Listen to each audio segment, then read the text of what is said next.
presidente Donald Trump ameaçou taxar países que se opõem à anexação da Groenlândia ao território dos Estados Unidos, foi isso? Foi isso, Marina. Ele disse isso hoje pela manhã, aqui na Casa Branca, em um evento sobre saúde. E foi nesse momento que ele falou, ele discursava ali para os convidados, ali atrás, na residência oficial. E ele disse exatamente isso, que pode usar as tarifas para forçar os países que não concordam com a anexação da Groenlândia, né, aos Estados Unidos, como sendo de posse dos Estados Unidos, que ele pode anexar, que ele pode taxar esses países, mas não deu detalhes dizendo em quantos por cento, ou não citou nenhum país. Como ele falava, né, para os representantes da área da saúde, ele deu como exemplo a taxação de países desenvolvidos em relação aos remédios e disse que poderia fazer algo parecido em relação à Groenlândia. Celso, Marina. Patrícia, o governo americano voltou a endurecer o tom contra imigrantes numa publicação que chama atenção em português. O Departamento de Estado afirma que quem entrar no país para roubar os americanos vai ser preso e deportado. Como é que essa declaração repercutiu aí entre os imigrantes nos Estados Unidos? Olha, com receio, né? Não foi uma recepção boa. Essa publicação foi feita pelo Departamento de Estado na conta em português do Departamento, que equivale à diplomacia aí do Brasil, e leva uma foto do presidente Donald Trump, né? Com um texto bem grande, em letras grandes em português. Celso, Marina, essa publicação ela vem pouco tempo depois de uma decisão, né? Anunciada essa semana pelo Departamento de Estado de pausar o processamento dos vistos de imigrante que dão direito à residência permanente aqui nos Estados Unidos. A gente falou sobre isso aqui no SBT News no dia, que não há alteração para os vistos de não imigrante, que é o caso dos vistos de turismo e de estudante, por exemplo, vistos de trabalho, tudo igual. Mas isso afeta os brasileiros que poderiam pedir, né, eventualmente, o direito ao Green Card, que dá direito à residência permanente aqui nos Estados Unidos. Então, esta postagem vem dias depois deste anúncio dos 75 países que foram afetados e o Brasil está na lista. E o recado que eles dão é este: quem vier aqui para os Estados Unidos, segundo a administração Trump, né, para roubar os recursos dos norte-americanos, será detido, será preso, será levado para casa. Então, eles não querem que as pessoas venham para cá, eventualmente num visto de turista, por exemplo, né, e fiquem além do tempo e trabalhem aqui de forma ilegal. Os Estados Unidos afirmam que as pessoas que imigravam para cá desses 75 países abusaram de forma sem precedentes das assistências sociais, né, fornecidas pelo governo daqui. Então, sei que essa publicação teve repercussão aí no Brasil e ela vem dentro deste contexto, Celso, Marina, do que aconteceu aqui esta semana.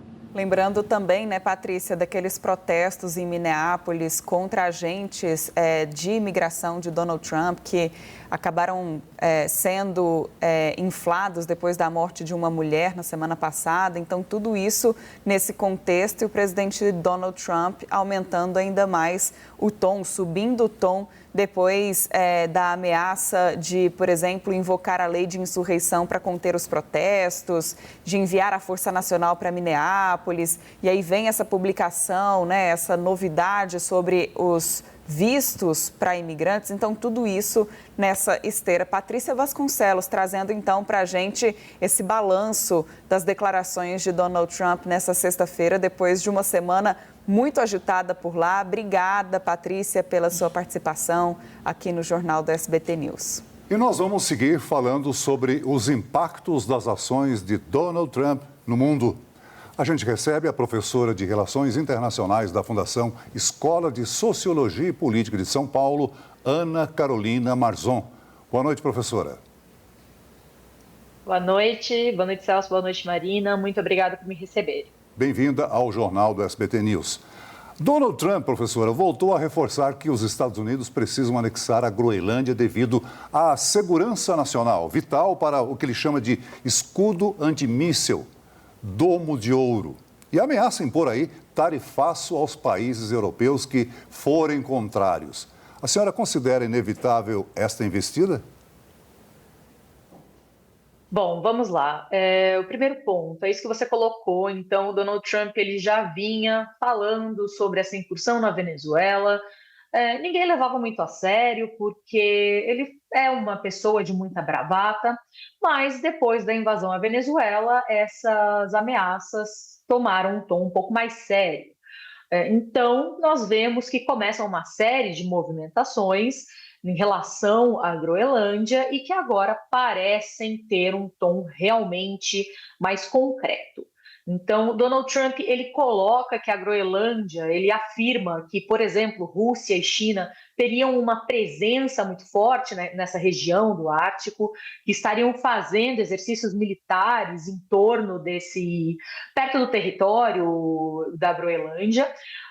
A própria OTAN, países da Europa já desmentiram isso, falaram que não existem essas movimentações, mas nós vemos que o interesse do Donald Trump ele segue ainda na Groenlândia.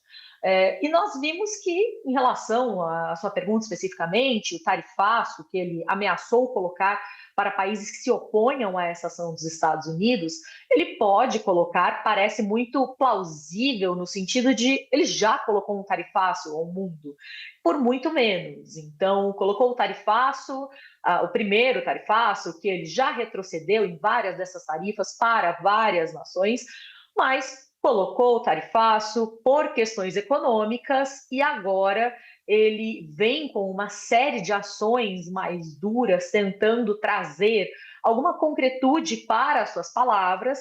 Então, eu acredito que sim, seja bem possível que ele coloque essas tarifas como uma forma de sanção a qualquer país que tente se opor à ação estadunidense na Groenlândia. Professora, a grande maioria dos americanos são contra uma ação militar no Ártico. Isso já foi mostrado em pesquisas feitas lá nos Estados Unidos, até mesmo dentro do Partido Republicano, há rejeição a essa ideia. Mas, por outro lado, a gente vê que os países europeus já estão discutindo como se defender. A gente viu essa semana, por exemplo, o envio de tropas europeias à Groenlândia.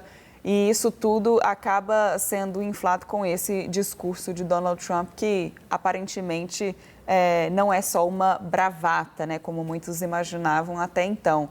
Na sua visão, a gente está na iminência de uma possível terceira guerra, porque a gente vê todos esses movimentos que assustam, né, o mundo todo, de certa forma. Bom, essa pergunta é a mais assustadora e é uma que permeia a mente de muitas pessoas. É claro que surge esse medo, porque nós estamos vendo uma série de movimentos no cenário internacional, então ameaças dos Estados Unidos à Groenlândia, ao Irã, a invasão à Venezuela. No ano passado, os Estados Unidos já realizaram um ataque aéreo ao Irã durante a Guerra dos 10 Dias entre Irã e Israel. Nós vemos a guerra da Rússia contra a Ucrânia, então é claro que essa pergunta surge. Porém, eu acredito que nós precisamos ter muito cuidado nessa análise, nessa afirmação de que estamos caminhando para uma terceira guerra mundial. Por quê? Eu acredito que, em primeiro lugar, a questão da Groenlândia é claro que gera um desconforto para os países europeus, gera uma preocupação e eles começam a se movimentar nesse sentido. Porém, eu acredito que qualquer ação dos Estados Unidos na Groenlândia seja muito mais cuidadosa do que como foi na Venezuela, por exemplo. A Venezuela é um estado que tem uma reputação diferente no sistema internacional. Então, já é um estado que é visto com uma fama mais complicada. O Maduro tinha uma fama bastante negativa no cenário internacional. Então, essa ação do Donald Trump, ela foi vista tanto de forma positiva por alguns países e de forma negativa por outros. Porém, quando nós pensamos em Groenlândia, a Groenlândia é um território praticamente neutro. Muitas pessoas nem sabem que a Groenlândia é um território que está sob soberania da Dinamarca. Então, eu acredito que seja mais difícil, e justamente porque envolve território, envolve solo europeu. Então, eu acredito que o Donald Trump ele tem um pouco mais de cuidado nesse sentido. Agora, especificamente sobre uma possível terceira guerra mundial. Eu acredito que seja muito difícil que uma terceira guerra mundial aconteça, porque agora nós estamos falando de países nucleares, países que possuem armas nucleares e que possuem o poder de destruir o planeta Terra mais de uma vez. Então, não vamos escorregar para uma guerra nuclear de forma impensada. Donald Trump é uma figura polêmica, de muita bravata, que agora vem realizando uma série de ações mais duras, complicadas, que questionam a ordem, o direito internacional. Porém, a partir do momento em que ele mexe com outros países que possuem essas armas nucleares, existe esse outro ponto de coerção na mesa de negociação. Então, eu não acredito que nós vamos caminhar para uma terceira guerra mundial. É claro que nós vemos uma escalada de uma série de conflitos pontuais, porém, nós não vemos nenhum conflito aberto diretamente entre esses países que têm esse potencial, nós chamamos de potencial de dissuasão, que seria a bomba nuclear, porque qualquer guerra nesse sentido, uma terceira guerra mundial que aconteça agora, envolveriam essas armas nucleares, e ninguém quer o uso das armas nucleares. Armas nucleares, no fim das contas, são só para dissuasão. Ninguém quer usar. Porque a partir do momento em que um usar, o outro vai usar também e acabou.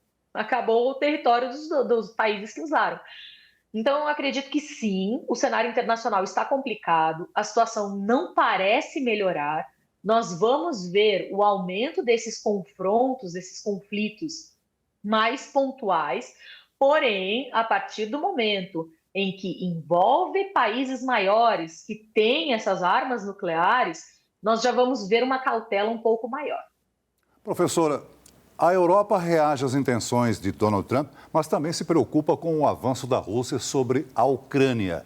A Alemanha chega a projetar um possível conflito com a Rússia, a ponto de programar o alistamento militar obrigatório dos homens nascidos a partir de janeiro de 2008, além de já ter anunciado um aumento considerável do orçamento para equipamentos de defesa.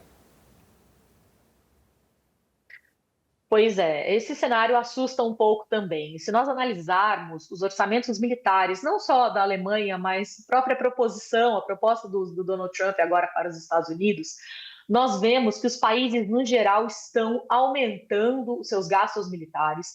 E esse movimento é um movimento visto pré-Primeira e pré-Segunda Guerras Mundiais.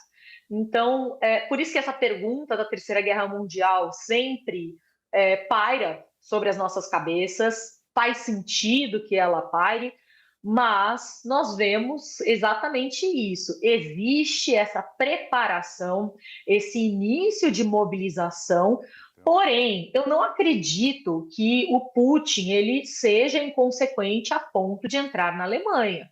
Por quê?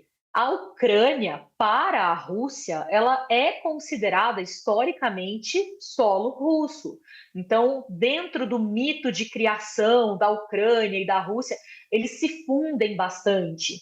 Então, existiu a Rússia de Kiev, que depois se dividiu, e até mesmo durante o período da União Soviética, a Ucrânia fazia parte da União Soviética, não era nem do bloco soviético, era a União Soviética mesmo. Então, para a Rússia, a Ucrânia sempre foi vista como um Estado, um colchão de proteção e um Estado parte do seu território.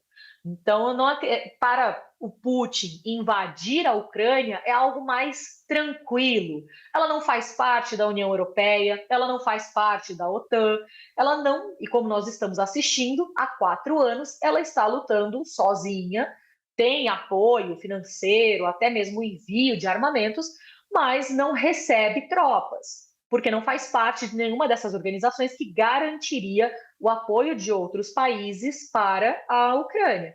Então, a invasão da Ucrânia é uma coisa, agora, invadir a Alemanha seria outra completamente diferente. Então, é compreensível que a Alemanha tenha esse receio, afinal de contas, a guerra com a Ucrânia já dura 4 anos, mas eu acredito que seja muito difícil que o Putin faça esse movimento justamente por isso. A Alemanha é parte da União Europeia, ela é parte da OTAN, então já seria uma resposta diferente. Ele não enfrentaria somente a Alemanha, ele enfrentaria toda a força da OTAN e dos países europeus. Muito bem, nós queremos agradecer aqui a professora de Relações Internacionais da Fundação Escola de Sociologia e Política de São Paulo, Ana Carolina Marzon. Muito obrigado pela sua participação aqui no Jornal SBT News. Professora, obrigado. Obrigada, uma ótima noite. Boa noite.